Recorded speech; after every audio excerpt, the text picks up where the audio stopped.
Ian kembali disibukkan dengan berbagai jadwalnya. Semenjak mengetahui fakta yang dibeberkan oleh Jin, Ian memang menjauhi Taeyong karena dia benci, namun dia belum siap menerima kenyataan itu. Ian sama sekali tak menghiraukan dia maupun pria itu selalu mendekatinya dan berada di depan pintu penthouse-nya saat malam hari.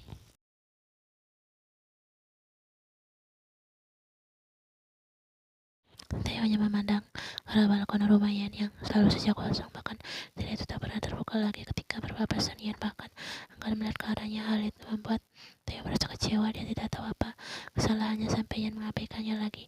Padahal hubungan mereka sudah mulai membaik beberapa hari yang lalu. Theo juga khawatir bahwa Jin memprovokasi Ian dengan menjelek-jelekannya.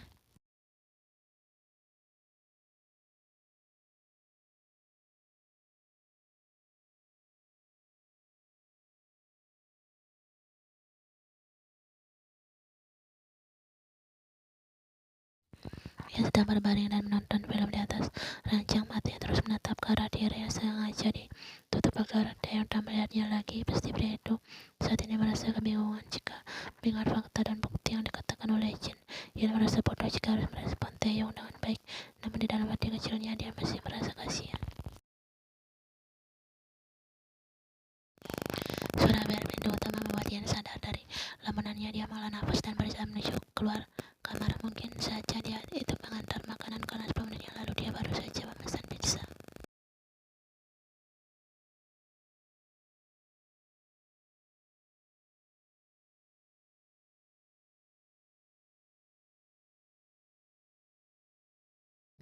Dia langsung menutup pintu tersebut dengan keras tepat di depan wajah Taeyong. Hal itu membuat Taeyong terkejut dan jantungan Taeyong menghela nafas kasar. Sebenarnya dia salah apa sih? Ian kenapa mau menutup pintunya? Kau tidak membiarkanku masuk, kau tidak kasihan padaku, dan kenapa juga kau mengambilkanku? Padahal aku tidak ada salah.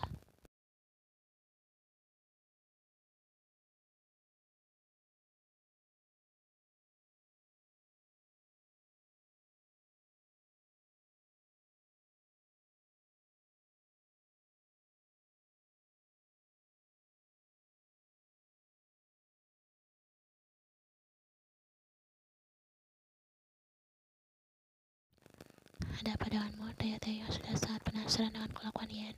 Untuk apa datang ke sini? Taeyong tersenyum dan mengangkat 2 kantong plastik. Untuk berkunjung, aku yakin kau tidak masak. Sebaiknya kita berhenti melakukan hal bodoh. Bentakan Ian membuat senyuman di wajah Taeyong menghilang. Pria itu menatap mata Ian yang memandangnya dengan penuh rasa sakit hati. Apa maksudmu? Aku hanya ingin kita dekat.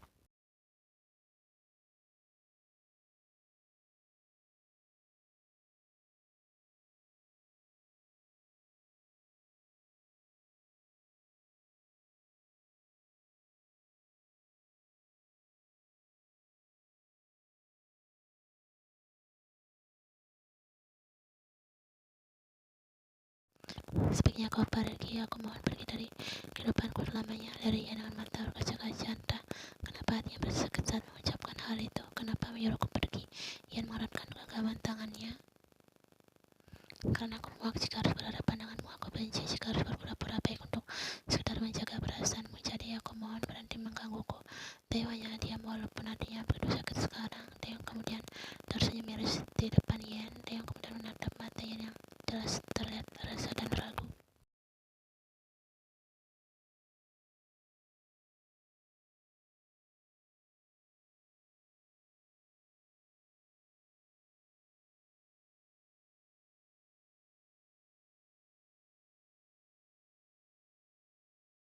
Dia mendapatkan Ian ke dinding. Hal itu membuat ia sangat khawatir akan kelakuan Taeyong. Tetap mataku sekarang dan katakan hal yang sama. Ian sejak tadi menunduk. Dia tidak mampu menatap mata Taeyong. Dia tidak memiliki kekuatan untuk melakukan hal itu. Namun Ian harus bisa. Dia harus berani. Akhirnya dengan memberanikan diri, Ian menatap Taeyong tepat ke arah pasang garis hitam kelam itu. Walaupun jantungnya ingin meledak sekarang.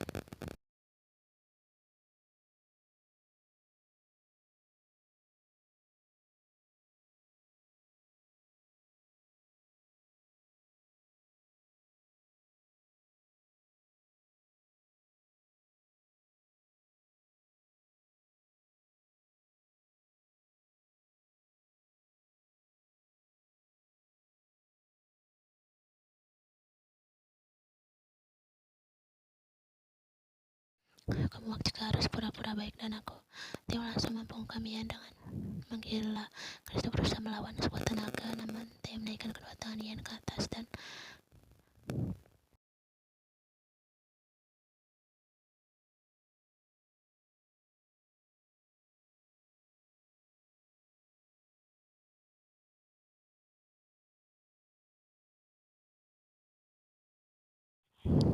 sialnya Ian merasa jantungnya masih berdebar saat dengan kasar Tio Ian dengan kuat lidahnya masuk begitu saja dan tidak peraturan. Ian merasa pikirannya kosong, jantungnya berdegup kencang. Tangan Tio merangkul pinggul rapi Ian dan merapatkan mereka.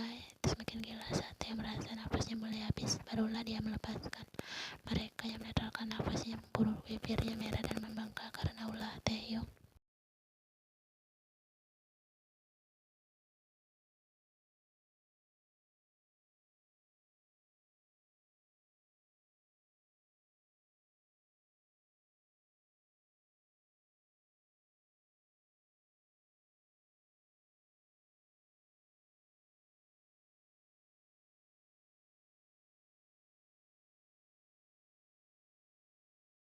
Sekarang katakan apa alasan membenciku dan apa yang membuatmu selama ini menghindar. Ian diam.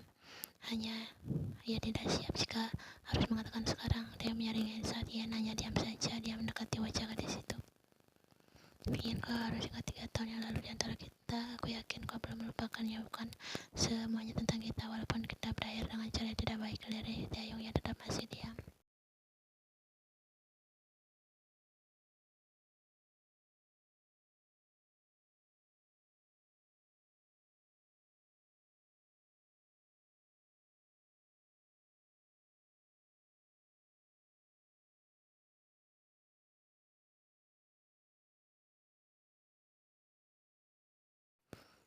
Dia mengusap rambut coklat Ian dengan perlahan. Aku sedang berusaha membalikan semuanya seperti awal. Kau tidak perlu melakukan apapun karena di sini aku yang berjuang.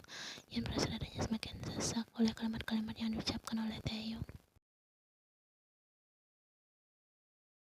Kau tak perlu melakukan itu karena aku tetap akan berada di sini di sisimu, bahkan aku tak peduli dengan jin atau pria lain sekalipun.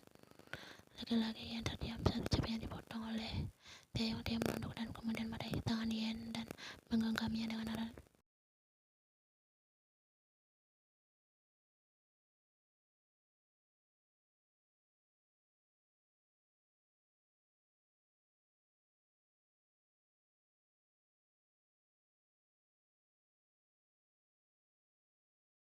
Ian merasa jantungnya berdegup semakin kencang saat mendengar apa yang diucapkan oleh Taeyong. Tidak mungkin pria itu membalas perasanya yang dulu sempat dipatahkan itu. Tidak mungkin Taeyong datang kembali karena cintainya, namun dia tidak menemukan kebohongan di dalam mata itu, melainkan ketulusan.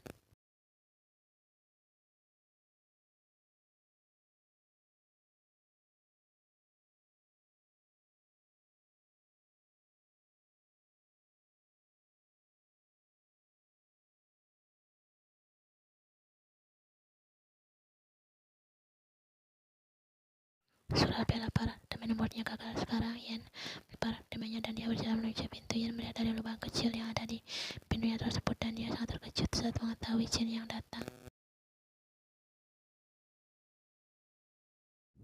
Taeyong, jin datang, cepat sembunyi. Aku tak mau kau dalam masalah lagi. Biarkan saja aku bisa menghadapinya.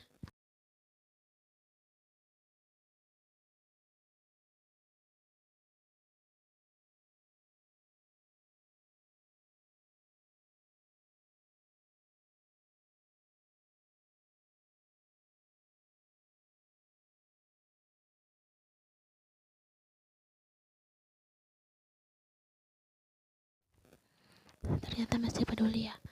Berisik, sekarang masuk ke dalam sini, ucap Ian sambil membuka lemarinya. Dia merasa terkejut saat Ian menyuruhnya masuk ke dalam sana. Kau gila, tidak akan muat aku di dalam ini. Sudah, jangan banyak bicara. Ian mendorong tubuh Taeyong dengan paksa masuk ke dalam lemari berwarna putih itu dan menutupnya. Ian menghela nafas, kemudian berulah dia bergegas membukakan pintu apartemen untuk Jin. Ian langsung tersenyum ceria walaupun Jin memasang wajah datar.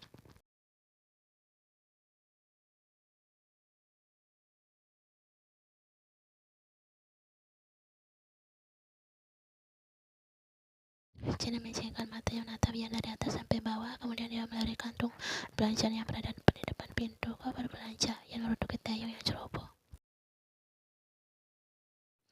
Tidak, ini dari Sejong. Tadi dia sempat datang ke sini sebentar. Kamu mau masak tadi tidak jadi. Ucapnya sambil berjongkok dan bawa barang belanjaan ke arah dapur. Namun tetap merasa curiga, namun dia menghilangkan rasa overthinkingnya yang berlebihan itu.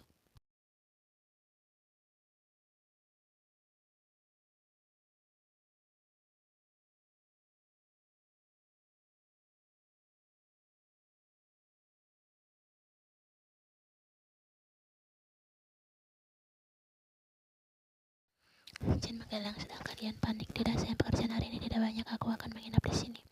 Yan menjamkan matanya. Bisa-bisa Theo mati kehabisan napas di dalam lemari. Apa yang harus kita lakukan? Memangnya kenapa? Tidak ada, kau sudah makan siang? Belum, coba lihat ini, sepertinya ada yang aneh. Yan merasa jantung berkencang ketika Chen menyentuh baunya, sehingga Yan akhirnya saling berhadapan dengan Chen.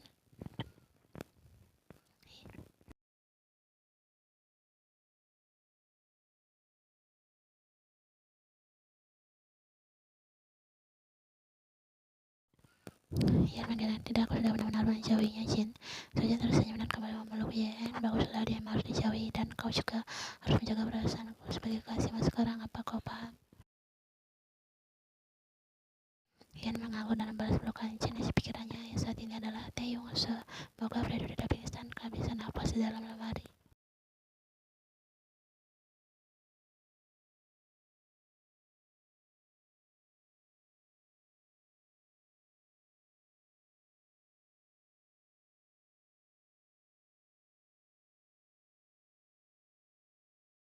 Taeyong mengangkat tubuhnya hingga lemari itu berbunyi, hingga akhirnya sebuah benda jatuh mengenai kepalanya. Benda sialan apa ini?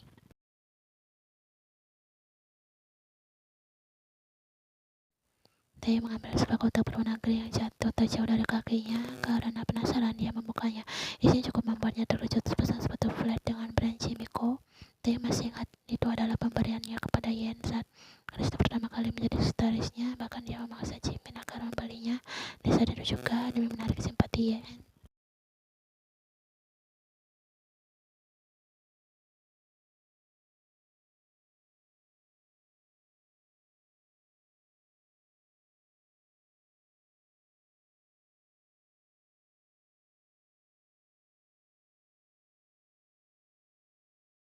Liburan bahagia pertama bersama Taeyong. Maaf, Prestirku.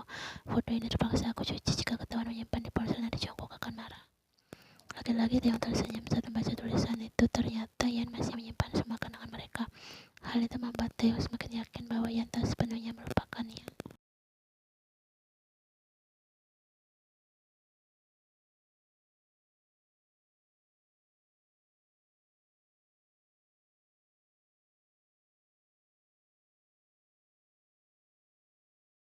Gak bisa keluar sekarang. Jika sudah pergi, ayo cepat siap ya. Namun Taeyong masih tersenyum. Hal itu membuat Yan heran. Apalagi yang aku tunggu. Hei, apa yang kau lakukan? Yan terkejut saat Taeyong menarik tangannya hingga tersembab ke dalam lemari. Ya, kau gila ya, lepaskan aku. Yan ingin berdiri dan melepaskan diri, namun Taeyong memeluk pinggulnya dengan perlahan dan langsung membungkam bibir Yan dengan yang begitu dalam, membuat perlawanan Yan kian melemah.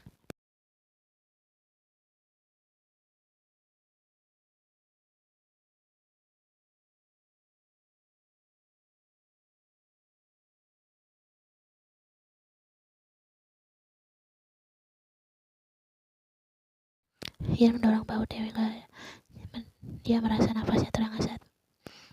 Dia menatap mata Taeyong yang sayu seolah mulai Yan juga merasakan sejak tadi yang menempel, dan dia mulai merasa-rasa, namun Yan tak bisa menyebutkannya. Ini tidak boleh terbuai.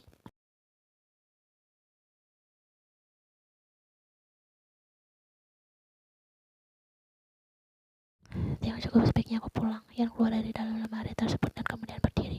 Taeyong juga ikut keluar dari sana dan berhadapan dengan Yan. Kemudian dia tersenyum kecil.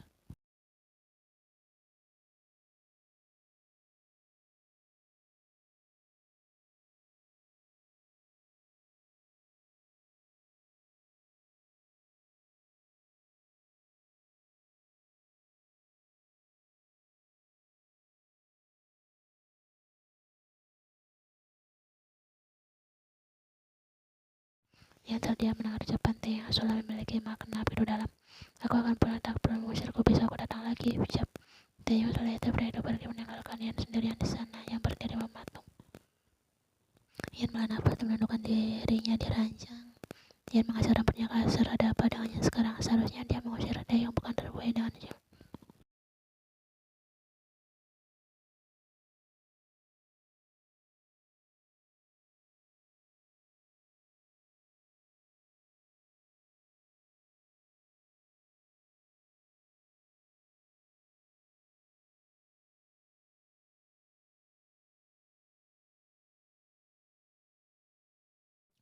Ian tertawa miris. Kenapa hidup dan darinya bagaikan candaan? Kenapa mereka harus orang yang sama? Walaupun Ian tahu kesalahan Teh yang tanpa sengaja, tapi tetap saja bagi Ian semua itu keterlaluan dan begitu membekas di ingatannya. Saat ini Ian merasa bagaikan rombang ambing karena rasa benci dan cinta yang kembali muncul di permukaan